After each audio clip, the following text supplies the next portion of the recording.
live radio, local podcasts, the Frederick Podcast Network at listenfrederick.com. National Streaming Sports is brought to you in part by BetUs.com, designed for true fans.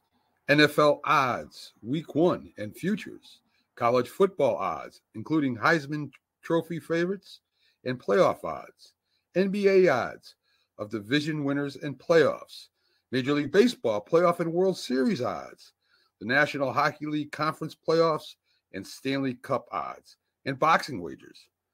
Betting opportunities include versus the spreads and outright winners, also during the game. Use our link on our website, nessp.info, the Bet Us Opportunities webpage, for a 125% bonus on your first 3 deposits. Must be 21 years old, and remember, bet responsibly. You're going to call anyone that loves you. You're going to ask them if you can use their card to buy concert tickets because your card's maxed out. Okay. If they say yes, you get the tickets. I can't call my parents because they already think I make bad financial decisions. Well, so I think I'll call one of my friends. Okay. I'm a little nervous. I feel tingly. What's your not answer? Giovanna? Yes? I was on SeatGeek earlier and I saw 2 tickets for Olivia Rodrigo at a really, really, really good price. So Oh my god. I maxed my credit card out by accident last week. Do you think I could use yours to buy the tickets? Oh my god, yes.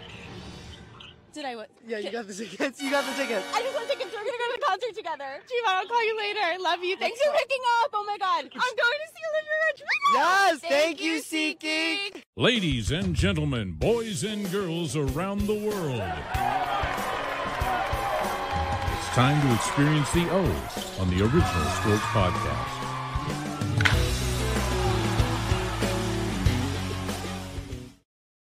How do you max your credit card out by accident? Nobody does that except some like 22-year-old. Okay, we'll just leave it at that. Fellas, stuff that says college or pro football like drama. Whatever's inside that locker room, on the practice field, at the club or on the game field, this sports has something that focuses on your attention to anything but the game at times. You know what I'm saying? We try to reel you in and focus you on the whole picture and how things happen on this episode. Lots of things going on the field. It's time for the OGs to start their rise and give us the football we deserve, though. That's how I feel tonight. How about you guys? Introduce yourselves. It's a great night to talk sports, fellas. Well, is it okay, Charles? I want to interfere. Yeah, man. Do you think? It's just show. I'm just here, man. Hey, look, I don't even know why I'm here, man. It popped up on my phone. I'm supposed to be here, so I showed up here. I'm lost in the sauce, but I'll tell you what I'm not. I'm not buying Cleveland quite yet. I think the Yankees got something for them. I think the Yankees got something, and I think it's going to come tonight. It has to come tonight because I'll tell you, Big B is really the only guy. I'm never going to talk about more about this, but damn it, put it tonight. Okay. I mean, it's definitely a great time to be a sports fan. Definitely. I mean, you got everything. Whoa. College, pro, hockey. You got MLB. It's basketball starting up. It's a great time to be a sports fan. Great time to be a sports fan. You know what's in the buzz too, fellas? College basketball and pro basketball. I hear that in the buzz. I'm reading about it. I'm seeing some TikToks and some videos talking about some shit going on already. So it is a great time to be a sports fan. Hey, fellas, let me ask you a question real quick, off the beaten path. Favorite Disney movie? Oh, Jesus. Well, are you talking about if we're going, hold on, I know I'm looking right at him. Coach Boone and Sunshine. Yeah. I can't think of the Remember name. the Titans? Yeah. Remember the Titans? Okay. Was Remember the Titans at Disney or were you talking cartoon? Disney movies. I'm thinking like, is it Beauty and the Beast? Is this Okay. Cinderella? You know, So that's what I'm saying. talking here. Are you talking Disney as in cartoon or any movie? Because I'm talking any Disney movie. If you want to bring Remember the Titans along for the ride, you go ahead and do that, brother, man. Was that a Disney? Yeah. Okay. Now, if You you know go what? cartoon, if you're going cartoon, it was the Little Mermaid. Nice. If you're going cartoon, She was a cutie, huh? Red hair. Hell with you. Everybody, it's Nemo. Everybody give a damn about that. It's all about Nemo. Damn fish. Yeah. Dory drive me crazy. A fish comes back so much. He's got more than 9 lives. A cat, he's got like 10 lives. Hey, listen, I'm going to go a little bit out of the box here on this, though. Myself, I'm going to go Pixar. I'm going to go Toy Story 1. Because Pixar's owned by Disney. I'm down with it. You know, they're making another freaking Toy Story in like 2026 or something. It's going to be released. I'm a little pumped up. It's in my calendar already. Wow. Yeah, even as an old ass man, I still like that stuff. I don't know if I ever got into that like that. Yeah, am I old? I mean, I don't have no kids. Did you get into this kind of stuff with kids, and they got you into this kind of thing? I don't have kids either. But see, because I never got it really into cartoons either. So I like all the Avengers, the Marvels, the DC. I never watched it. I've never seen any of those movies. I did see the original. I saw Spider-Man. I've never seen any of the Hulks. I've never seen any of the movies. You've lived that life. You've lived that life. Hey, G. Richardson said it's the Lion King for him. All right, Glenn. I'm done. Mufasa, baby. Mufasa. Yeah. Hey, before we go any further, if you check out the comments, we got our link trees in there for ESEN, Elite Sports and Entertainment Network, as well as the link tree in there for Original Sports Podcast with Mark Maradei and the Barbershop crew. Fellas, I'm also going to throw a little QR code in there for you later. If you're looking for some tickets, SeatGeek, there's a 20% discount on this code. It's also going to be out there for you on our web pages and everything. So just a little something for everybody out there trying to spread the love around. But let's get into talking some sports, fellas. I had it all laid out for us where we were going to go, but then all of a sudden I start teaching today and my phone goes off. Next thing I know, Davante Adams is with his lover up in New York with the Jets. He rejoins the old man who can't throw the ball anymore. Thoughts on that? Adams going to New York Jets. I think I will tell you exactly what I think. It's going to put all the pressure on Rodgers, excuse me, because he literally got the coach fired. You know, he brought in Davante when the guy came up. If this guy doesn't produce at this point, you just got to say it's time to hang it up, guy. You got to hang it up. But I will say this from Davante, I'm glad I'm leaving hell and at least getting into purgatory. Yeah, but I mean, like, he's going to play 1 year with that dude. They're going to eat that whole contract. You know that, right? The Raiders didn't pick up anything. That's why they got it. That's why the Jets got him. Yeah. Because the other team renegotiated. I didn't read what the terms were, but I thought they renegotiated. Now, again, I don't know what the terms were. But I didn't see that. They might have pushed it out a few more years. I didn't see the terms either. I didn't see that piece of it, but I'll tell you what. He's 32 years old. I get it. They got Garrett Wilson there, who's already having problems with Mr. Lava Man. Davante at 32. I thought Davante was at 30. I was thinking he was right. He's 32. Wow. He's 32. So that was a little shocking to me. Then later on in the day, the Bills finally strengthened up their receiving core with a great route runner in Amari Cooper. I know Amari was 30. And I think he would be a big boost for those guys. You know, I mean, now he played for your squad on their end. Back in the day, right? He played for your squad down there. Yeah, he played for he played for our squad, and then I think the was us, Cleveland. I forget where we got him from, but Cooper. It was Arizona. It might have been Arizona. I'm thinking. I'm not sure, but Amari's 30, so you know he's got. Amari was with the Raiders. I don't think he's probably not like what I'm saying. At 30, he's a hell of a route runner though. No, he still had 1,000 yards over the last 2 or 3 seasons. He's still productive. It's funny though because when they got rid of Diggs, they made it sound like we're good. We love our receiving core. Allen is Superman. He doesn't need help. We're good. Now 5-6 weeks into it, 5-6 games. Let's revamp. Let's go get us a receiver. So, you know, I'm whatever they're doing in New York. I thought it was real. It was real dirty. It was dirty poker. How Rodgers blamed that on Williams yesterday. You underthrew him regardless of where you thought it was going. I rewatched that play numerous times. He said the guy throws his hand up and 3 guys go with him. It was 2 guys in the official. You did see 3, but you didn't differentiate the official between your opponents. And you just that's 3 weeks straight. They had the ball in their Superman's hand. They got Rodgers for this, and he hasn't delivered, fellas. He hasn't delivered. So you can go get Devontae if you want, and that just shows again why I don't have an issue when they say these entitled athletes, because you keep doing this. Of course, is entitled. The guy went and spent a damn weeks or whatever in a damn dark room. That's what. But that's what I'm saying. If you're letting him do this, you're creating this type of dude. He gets the coach fired. He hasn't come through for 3 weeks, and then you go get him more offensive help. Now, this is going to supposed to be what solves it. He's calling players out, throwing players under the bus. Welcome to corporate America, baby. It's so corporate America, baby. I still hope they finish in the bottom of the division. I wish the Jets nothing but failure. Yeah, I mean, after what he did, throwing Saleh under the bus like that, bullshit. As soon as I saw him push that guy, I mean, Saleh had to have done all he could not to fucking knock him out, because I personally would have just punched him right in the face. Of course you would. I have no respect for that dude. That they demoted Hackett down, right? What is he now, like a wide receiver coach or something? Yeah.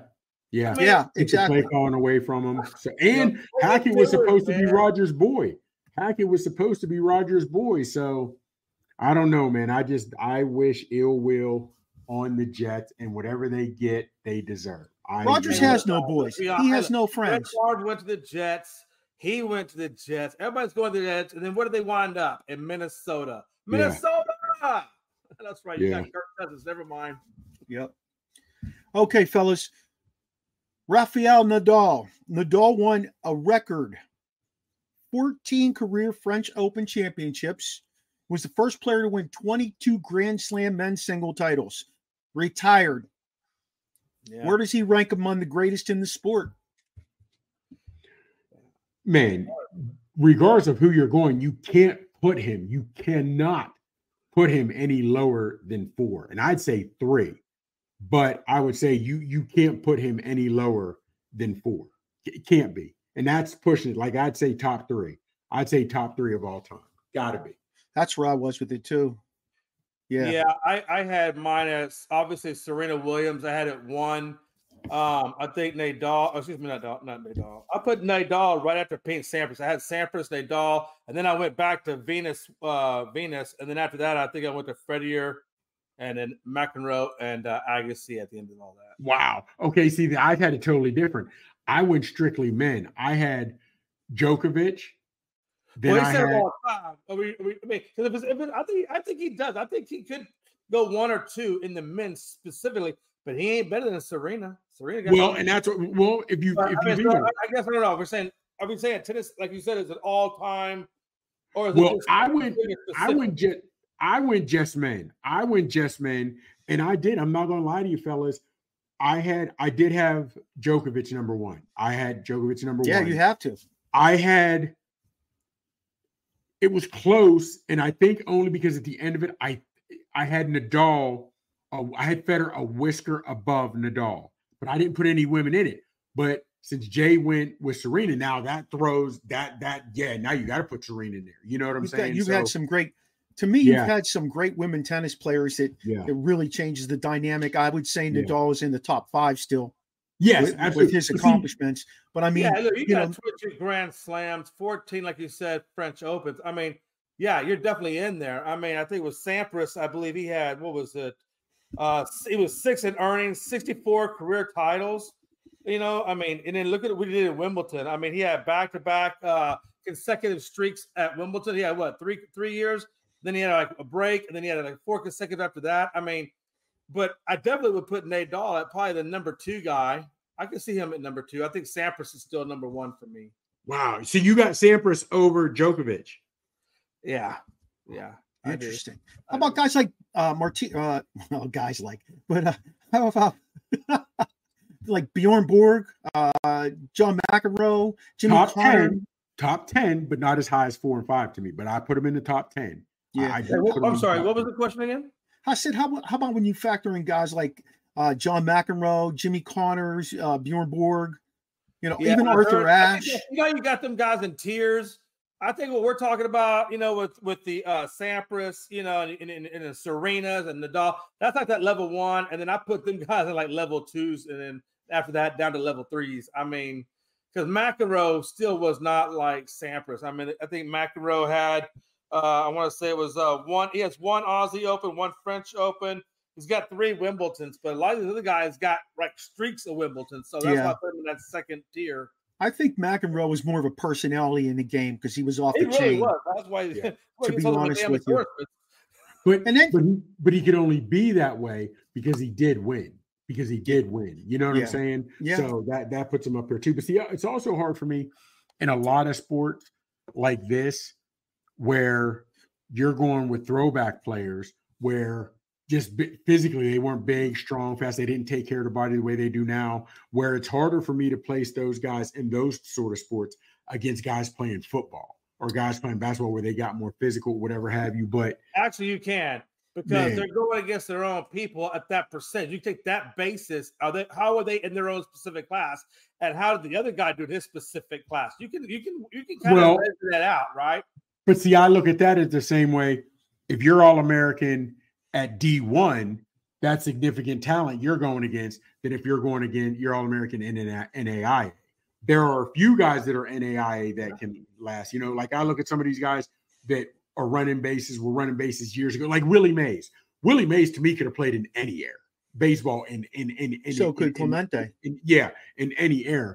But there are just some guys when I look, it's like, damn, I think, you know, you look at it, golf was one of the ones, like some of the clubs they used back then compared to what they're using nowadays. It's not to me fair. And then you look at some of these guys when they were pitching back then, if they had 80-mile-per-hour fastballs before, that's great. Now guys are throwing 90s to 100s like it ain't nothing. So that's why it's hard, you know what I mean? And it's sort of a disservice because the way they take care of their body now and the treatments they get, where these guys, some of these guys riding in stagecoaches playing double headers, and they're still out there tough as nails playing. Where these athletes today, oh no, I can't. My arm hurts. Are you kidding? What's that, me? LeBron? Man, pretty much. You know, the only other comment I'll make on that is I'd love to give like the tools that the players have today. Ooh. To the players back in the day. I'd love to see Babe Ruth hit a baseball today. Oh, like man. He was playing in basically a dead ball era with fucking something they just ripped off a tree. Could you imagine him with the stuff he would have? He'd hit like 110 home runs a year. The man just had an eye for swinging. You know, you could say what you want. You could say, he didn't face the guys from the Negro League. I get that piece of it. It makes sense to me. But even those guys, like, can you imagine some of those guys that were in the Negro League who are now part of the statistics for Major League Baseball, how much greater their stats would have been if they were playing with today's tools? It would have just been incredible. So, hey, let's move on a little bit here. Let's talk a little college football. Bama escapes South Carolina after losing to Vanderbilt. Is DeBoer the guy in Alabama? He is still playing with Saban's players, but is his system working with them? Does he instill the same discipline? You know, is he as hard on his coaches as Saban might have been to make them instill the discipline? What's missing, fellas? Because I don't see the same type of Alabama team. I don't think you would because they're not the same type of coach, probably different philosophies. I still think at the end of the day, though, they're still at number 7, right? They're there regardless. He has them winning. You know, it may not be the prettiest of wins, okay, but he's got them winning. So he's only lost one. So I think when you're taking over for a guy that was king of the living room and you go down a little bit in your draft status because you don't quite have that money like everybody else is doing it, I think he's doing the best with what he got. And he's still got them guys being raw and competitive. Yeah. I mean, he did work at Washington. It took him time to get his players, his systems. Now, again, your players is kind of hard because of NIL. You're getting new players every year. But here's my thing. Fellas, they got Tennessee this week. We talked about this last week. If they end up with 2 losses, do you think they can even make the play? I still thought they could make the playoffs. Some of you guys told me if they get 2 losses, you don't think they'll even make the playoffs. With 12 teams this year, I think they'll still get in, but I think they get out just because of the strength of schedule. Yeah. So, but here's my thing. I was going to pull that one out, right? So, yeah. If they end up with 2 losses, yes, Saban had 2 losses a couple times in seasons, but he also won natties. He also won chips. His first season in Bama, if he finishes the season with 2 losses, I'm not going to say they're firing, but how hot is that seat? What is he hearing from the boosters? It can't be pleasant. If they can't get rid of him after 1 year, though. They got to give him a window. They got to give him a window to adjust. You got to give him time to get up a recruiting class. He just literally took over from Saban. So there may have been, a transitional fluctuation in recruits because they don't know which way it's going. But now, as long as he keeps Bama in the 12, whether he wins or not, just keep him in the top 12 or top 6, and they'll get a better recruiting class because then they'll realize, oh, yeah, they're stabilizing. Now we know. So I think he's in that fluctuation point, but I think he's pointing north and not south. I think Georgia is the one I think is facing south, and I think Texas is going to show it to him this week. Hey, listen, I think Lamar's comment, this first comment Lamar made, system is fine, discipline is in there.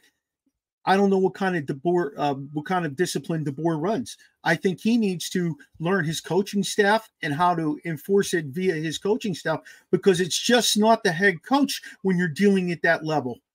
We just don't know that. It's just not the head coach. I agree with him there. I agree with him here too. SEC will easily get 4 teams in there because it's the SEC. There's no question about it. And I don't have an issue with that because they are now. Again, if you're starting to give me a lot of SEC teams, and they may have, because Georgia, if they can beat Texas on the road, Kirby Smart. Woo! I tip my hat to Kirby Smart if they can beat Texas in Texas. So I'm looking for Georgia to have 2 losses. Fellas, I'm not so sold. Bama's getting out of Tennessee, out of Rocky Top with a win. I think they'll lose that game. I do think they'll lose that game. Yeah. If a team like Vanderbilt could bite them in the ass, but at the same time, does that Vanderbilt loss sting so bad at Bama that now they want to come back and reclaim the ship? Don't rule out Bama quite so fast, because sometimes when you get punched in the mouth, you take a step back, but you come back harder. I thought that too. And I thought South Carolina was going to be a victim of that. I thought they were going to run buckshot through South Carolina. And when they didn't, wow, that's what had me like, there might be some real issues here in Bama, only because I expected them to come out, run buckshot through South Carolina, put a hurting on those cats, and then move on to Tennessee. That's not what happened. So you're right. So maybe they regroup, come out pissed, and do something this week, but man, it's going to be a tough one in Rocky Top. We'll find out. I do agree with you. I think this is going to be another great college football weekend, to be honest with you. I think it's going to be another. I went to see Ole Miss in South Carolina. That's why I missed shows and stuff like that. South Carolina quarterback's just not very good. He's just not very good. In fact, I'm not throwing anybody under the bus here. My kid that plays down there, he and I were candid, and I said, brother, you're losing games because you don't have a quarterback. He would not throw him under the bus either. That's his teammate. Yeah. But he just kind of looked at me, and I could read his mind, man. They had him by the balls when they recovered that onside kick on the other side of the 50. That's one completed pass. You kick the field goal, and it's over. Yeah, it's over. This freaking guy can't even do that job. Like, he might be a great kid, might be a great runner with the football, but if you can't throw the football, whether it's in college, pro, high school, peewee, you got to be able to throw it a little bit. If you can't throw the football, then you can't be a quarterback. Bottom line. Lamar thinks that DeBoer's okay. He says he's fine. He's new, and the board will give him a little break. And he says Bama has Shula. Your boy G. Richardson here made a comment. One thing I learned, whether it's sports or other things, you never follow the man. Follow the man. So interesting there. Hey, let's move into the. You see Army? Can we put some damn respect on Army for crying out loud? Oh, please. Army and Navy. Navy's undefeated too. And my Pitt Panthers. My Pitt Panthers are 6-0. They're trying to put some respect. Those teams are all ranked under 18, right? Our Army's what? Yeah. I didn't see they were ranked. My boy did. I just got it via text, and all it said was Army's ranked. And he puts a whole bunch of 23. Army's 23. Navy's 25. And Pitt's 20. So Army's 23. Those are all undefeated teams that are 20 and crazy lower. Or what? I think Army's like 12-0 now. Since last year in addition, I think they're like on a 12 win streak right now. 12 game win streak. That's nuts. just no love out there for some of these teams. You know, we keep hearing the same old shit. Penn State moved up to 3. Why? Because they got another break from an official. Shit. I didn't like Penn State up there. I thought that's if anybody's going to be up there, maybe Ohio. Yes, Glenn. Yes, Indiana University undefeated. Yep. Yeah. Yep, absolutely. Hey, fellas, the new college football rankings are out. You agree with the top 10? No. I think Texas is good. I think Oregon is good. I think maybe Ohio should have been at 3. Penn State should have been at 4. But after that, I was okay with it. I think Tennessee, I think their one loss came to unranked Arkansas. I didn't really like that a whole lot, and I felt like maybe they could have been at 12. Maybe Notre Dame, because they had the win over Texas, could have been at 11. But other than that, I mean, the rankings are they're okay.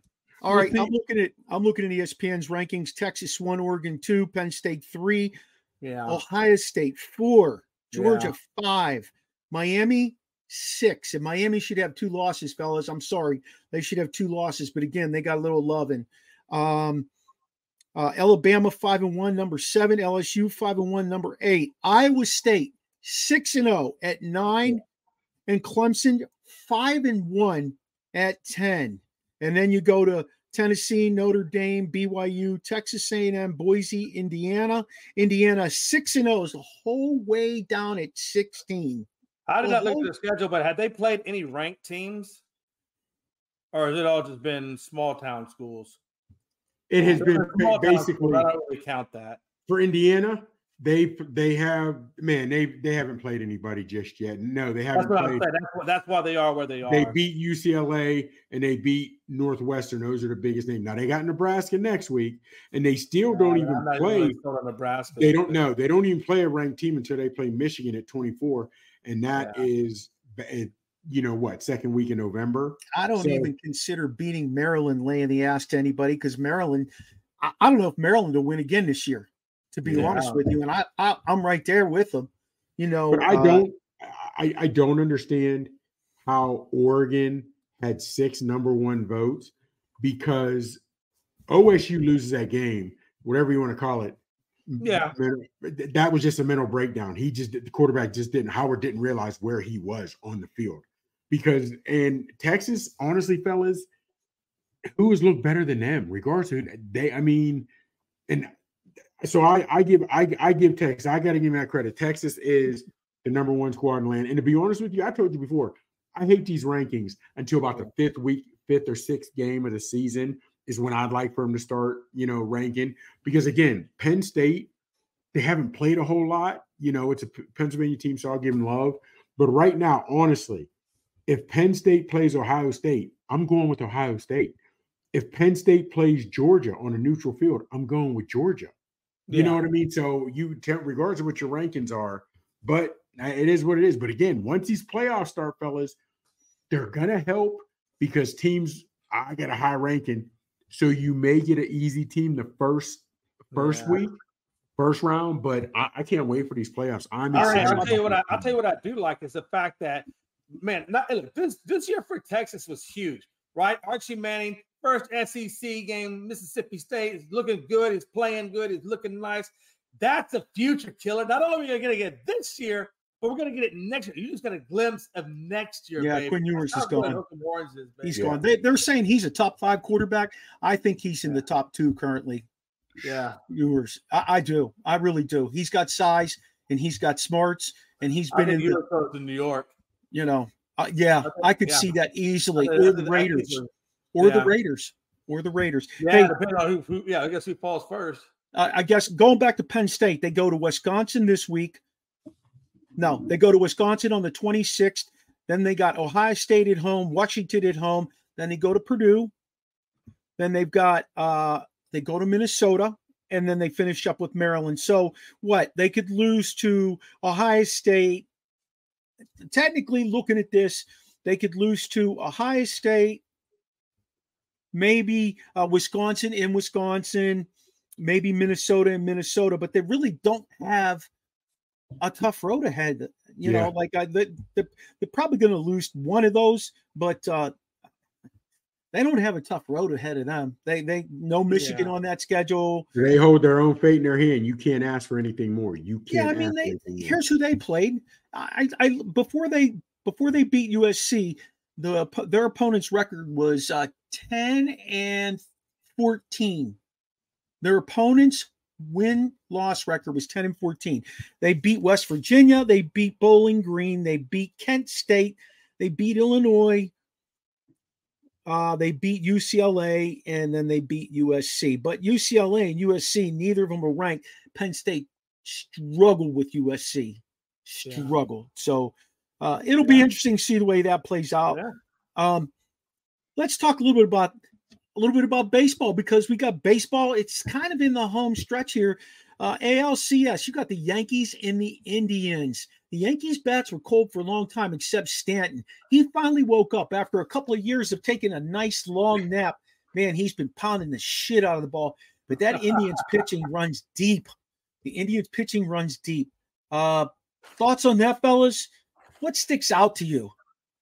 I think, is it Garrett Cole versus Beebe, I believe, tonight, correct? Yes. And you know, Beebe's got a 2.08 ERA to Cole's, I think, 3.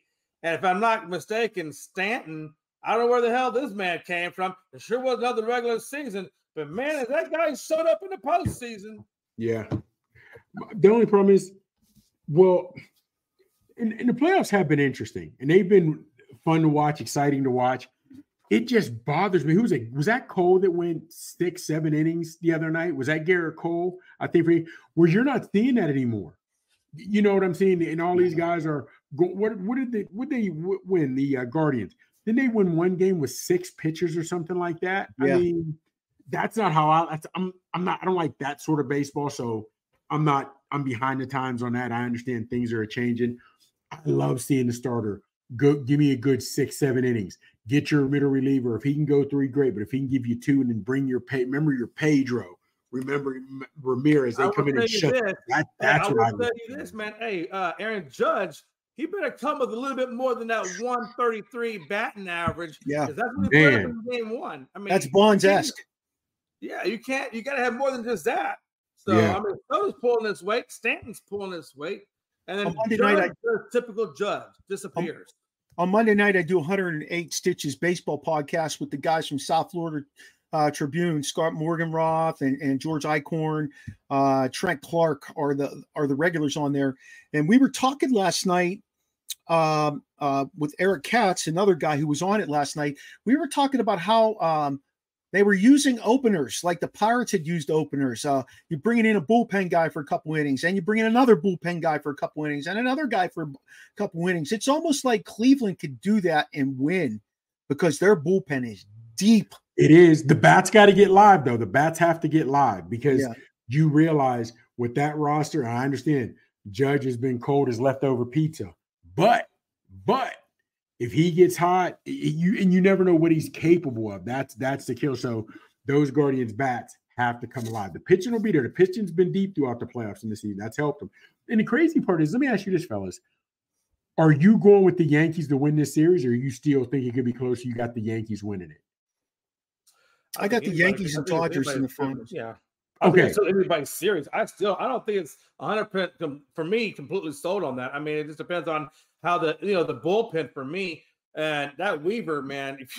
If you're gonna do anything, you better get it done in those middle innings or try to get it best done in the early innings because Weaver and what's the other guy's name? Help me out. The other reliever. Yeah. The one that got demoted. See, I can't remember his damn name. But see, to me, and I know because they've got that bullpen, they've got relievers, and they have pitching, but I would go 75-25.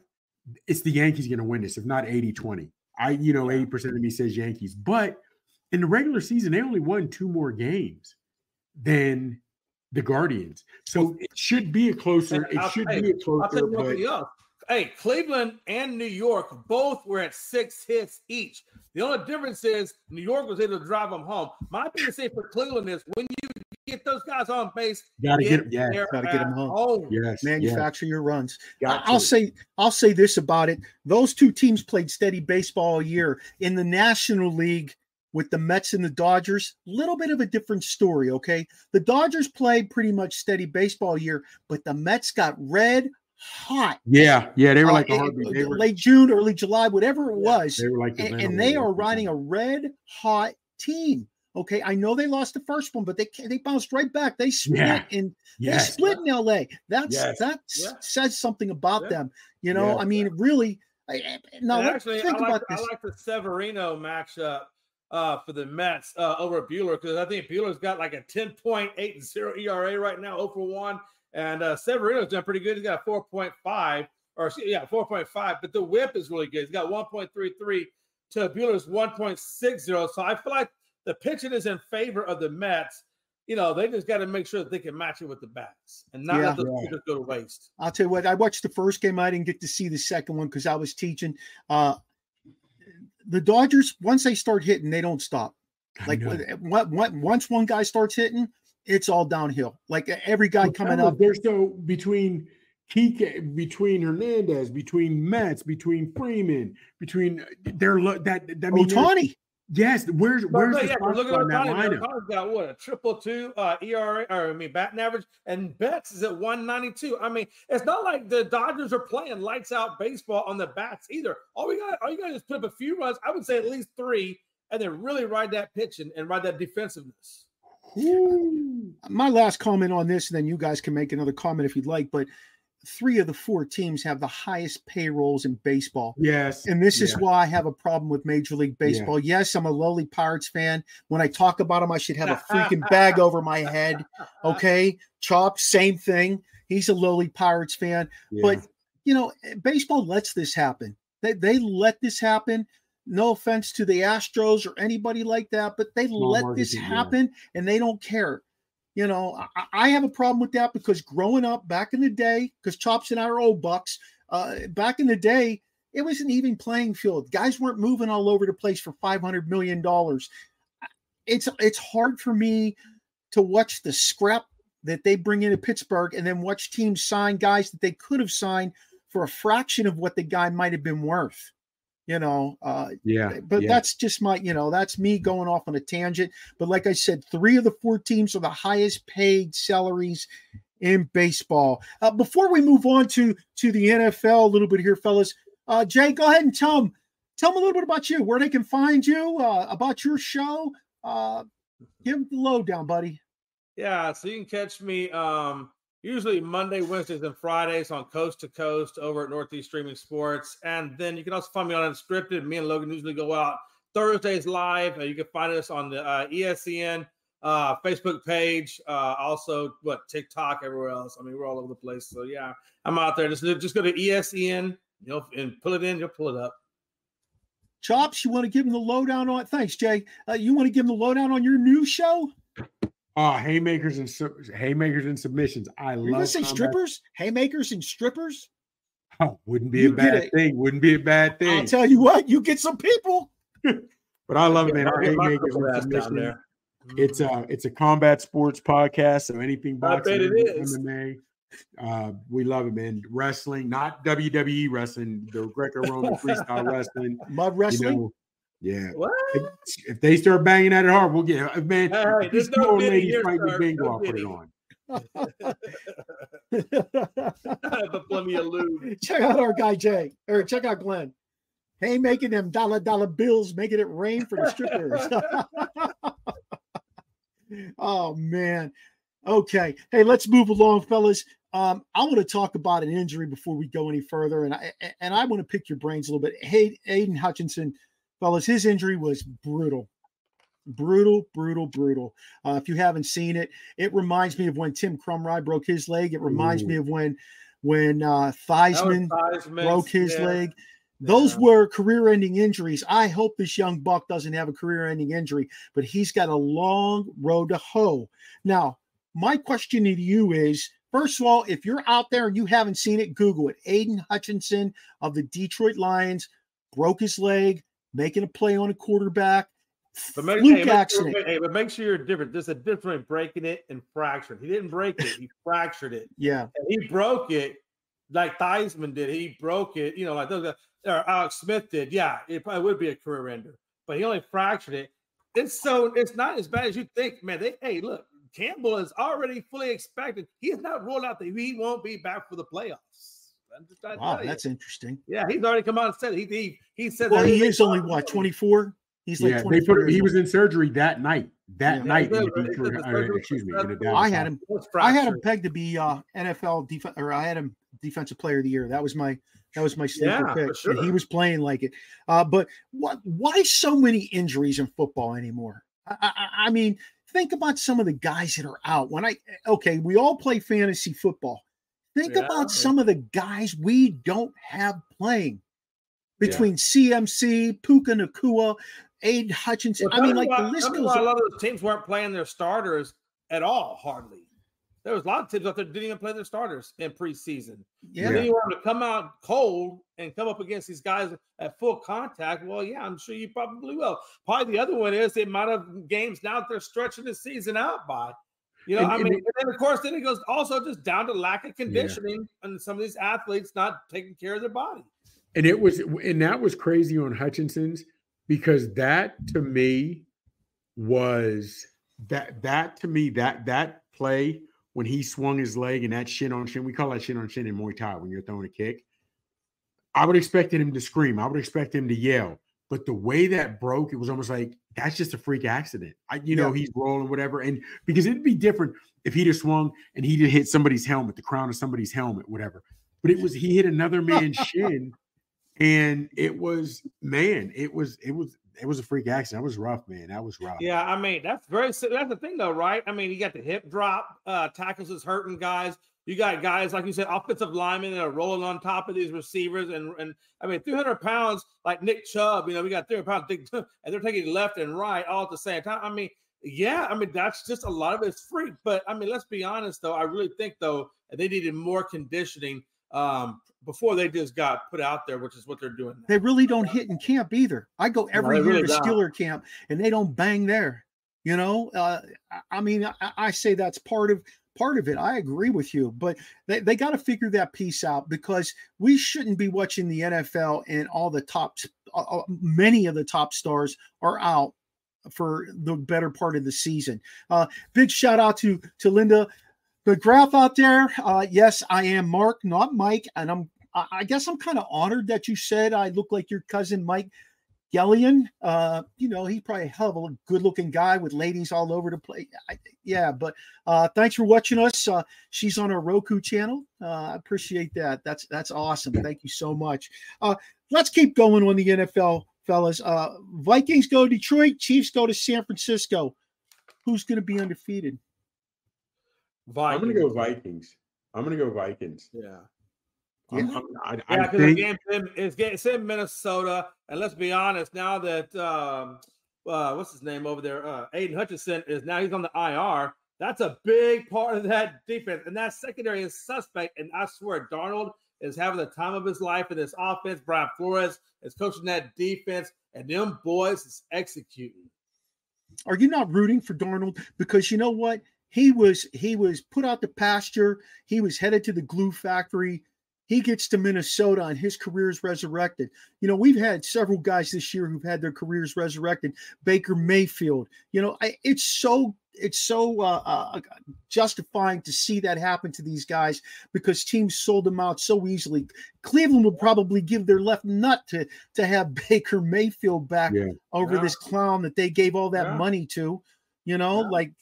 I'm happy for those guys to go on and to be playing so well. That's just gratifying to me.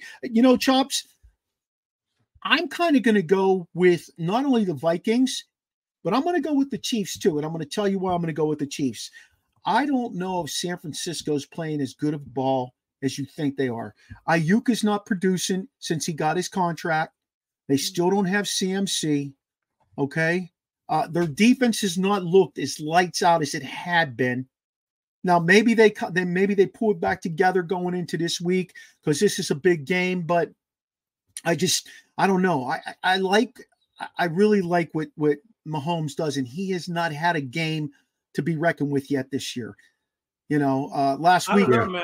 don't get that. How do you like 6 touchdowns and 6 interceptions? I mean, does that sound like Mahomes to you? No, I know that's why. That's only why, because they've been getting lucky. I don't want to say lucky, but I'm gonna say the boy's 6-6. Damn it, something's going on over there. Yeah, they should have lost week 1. Not know this, but Mahomes, if you hear me, you got a guy over there called Xavier Worthy. You probably heard of him. You drafted him from Texas.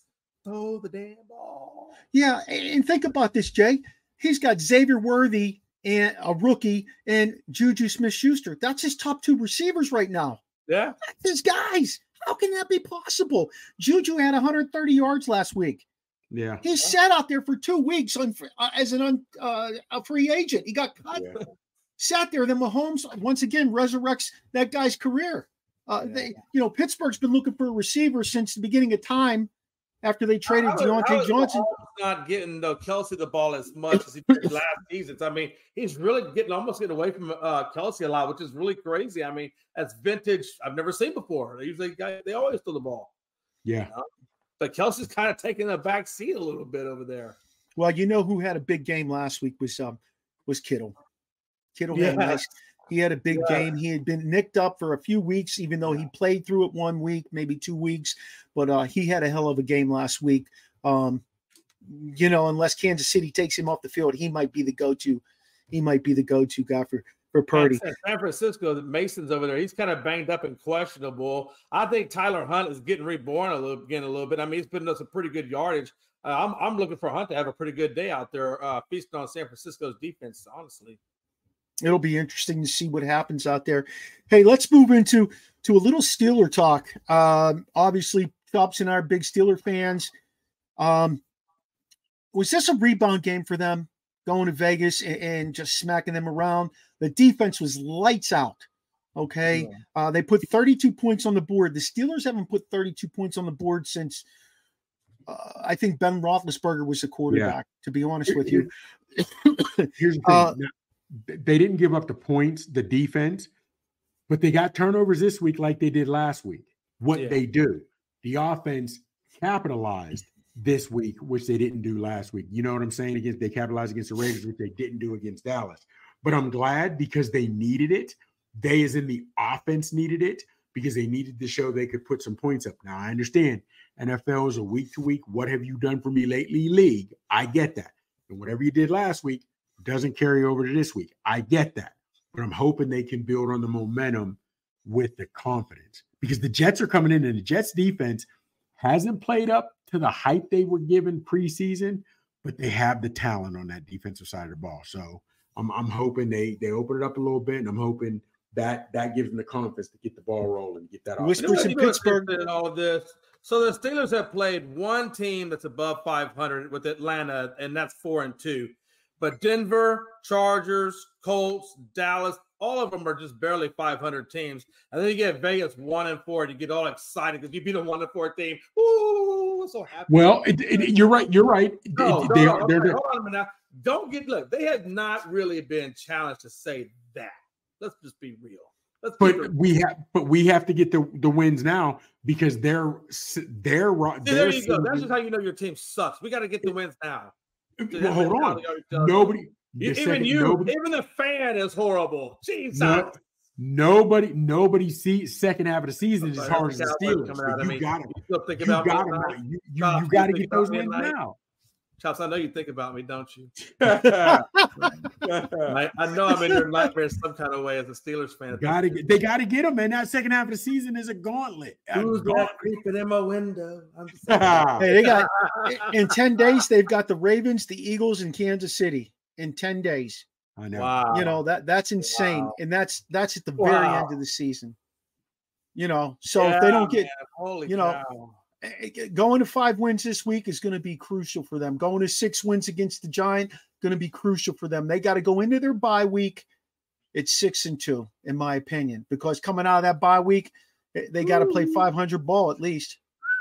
They got to. I'll tell you right now. Hey, you're 25th in touchdowns, and he has a QBR. I'm talking about Fields. Fields has a QBR of 54.0 against mediocre, barely 500 teams. I don't think that's a rebound. I don't think it's in any game. You haven't been truly tested yet. I think you're beating up on some little nerdy kids that probably hide and quiver in the corner, and now you think you're something. That's what I think you are. But see, that's what I say. It's the NFL. Any given Sunday, there can be an upset. It ain't college where you got to win and win in fabulous fashion. Oh, right now you are pretenders until you beat somebody. You will beat Minnesota, and I'll give you mad respect. I think they would beat Minnesota. That defense is vicious. That defense is finding its stride. It's the offense that holds them back. Their offensive line is missing their number 1 draft pick, who was started at right tackle, Fatanu. They're missing James Daniels, their starting right guard. And Warren hasn't been healthy. No, in this week they're going to be missing Frazier, possibly this weekend next.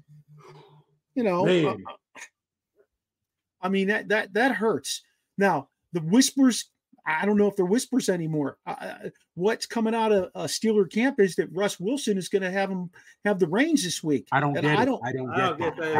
By the way, hey, the one thing I didn't mention when I said Field, which is actually a really good positive for him, is he only has 1 interception. So that's not bad. He's not turning the ball over. If they could just figure out how to run that jump, that hard ball, or that Belichick dink and dunk offense, nothing crazy, they're going to be fine. I mean, they can go a long way.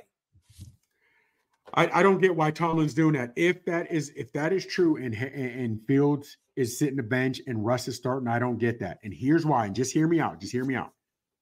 Well, okay, first off, why now? Why not do it in the bye week? The Jets are going to be hyped because they got Devontae Adams. So they're going to believe, even if he doesn't play, I believe the Jets are going to want to rebound from this game against the Bills. The defense has been talked about bad lately for the Jets, so they probably want to come out and show what they're going to do. Our offensive line has been damn near Swiss cheese. And if Russ is back there, they are coming after his old ass. They know where he's going to be. Of course. And then this week, you need Fields' legs to roll out. Hey, Chops, what is Pittsburgh? What is Pittsburgh on the hook on Russell Wilson's contract? Is it still it's $1 million. $1 million. So they got it from Denver. Okay. Yeah, he's $1 million. At first I was gonna say, well, if he was the highest paid guy, I bet management is probably telling him to play him. Yeah, but that ain't it, man. For $1 million, why would you not go with your hot hand? I just don't see the benefit of starting Russ now, because that defense is coming after him. And regardless of how bad his numbers have been, or should I say they haven't been great. As you just point out, Fields' numbers haven't been great. I get that. However, he hasn't hurt us. Like you said, only 1 INT, but his legs have helped a lot rolling out, being able to buy time, scrambling, being able to buy time to see the field. Russ is not going to be able to do that. And I'm a Russ guy. I wanted Russ starting from the jump, but I don't get this. I just don't get this. You could have played Russ if you have Fatanu, James Daniels, Zach Frazier.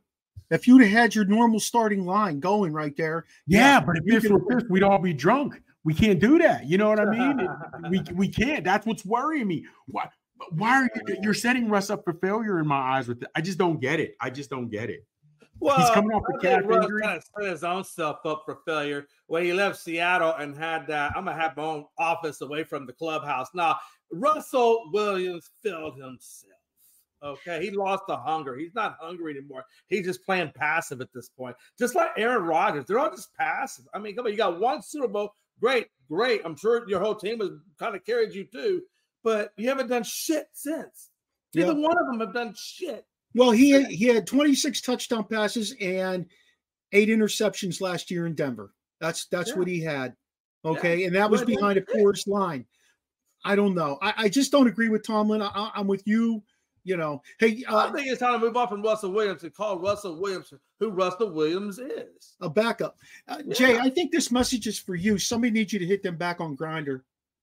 Oh no, that was Sejon dyslexic. I don't know what that's talking about. Yeah. Hey, fellas, let me take us into the last topic. This is an interesting one too. Louisiana high school quarterback from Evangel Christian Academy, Peyton Houston's the boy's name, threw for 815 yards in a game, and they lost 77-76 in overtime. The high school record, though, for passing is held by former West Virginia quarterback, Will Greer at 837 yards. Fellas, thoughts on a kid throwing for 815 yards?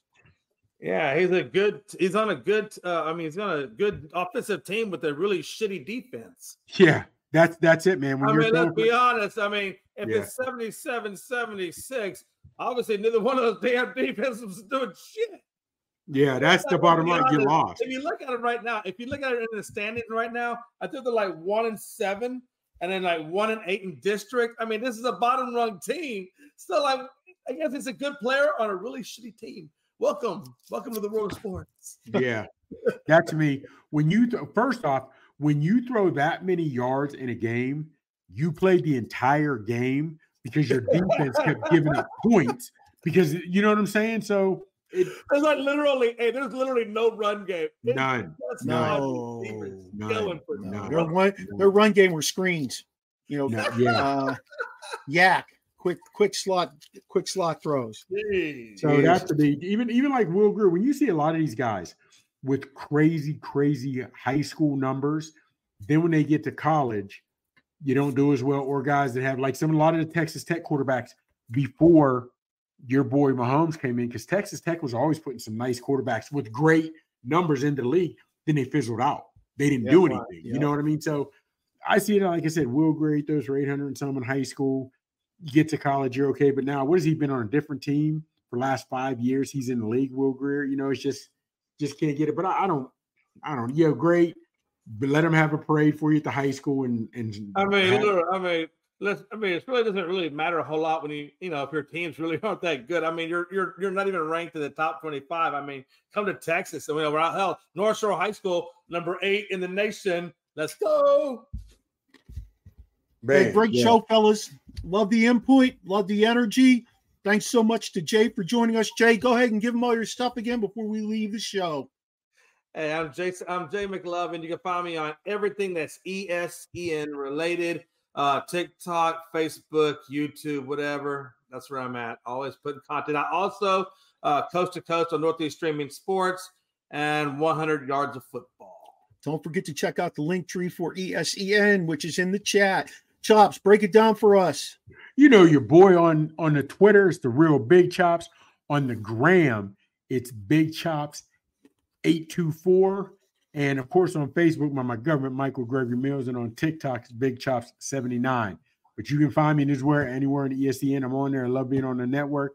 Just keep showing us love, support. We appreciate it. Hey, big shout out to everybody from the Original Sports Podcast. You can check out our pod page, which is our webpage, podpage.com, Original Sports Podcast with Mark Maradei. Like our Facebook page. Join our conversation on Twitter, follow our Instagram. All those are, watch our TikToks. All those are OSP with M&M. You can also check out our Instagram, check out our YouTube for all our past shows. And if you can't make it to watch us on your computer, you can watch us on Roku. We'd love to have you join us on there. A big shout out to all our networks, Let's Talk Sports, Sideline Sports, Manning Media, Peak One Sports, and of course, ESEN, Elite Sports and Entertainment Network. Again, thanks to Jay for joining us tonight. And that Roku show is Tuesday nights from 7 to 8, same time as our live show on here. Hey, feel free to let us know if you have any comments, questions, suggestions for future guests. Just throw it out there at us. We'll take it by emailing us at originalsportspodcast@gmail.com. Thanks to Steve Medley for doing the voice intro, Charlie Hodgson for the music. Catch us next week to experience the O on the Original Sports Podcast.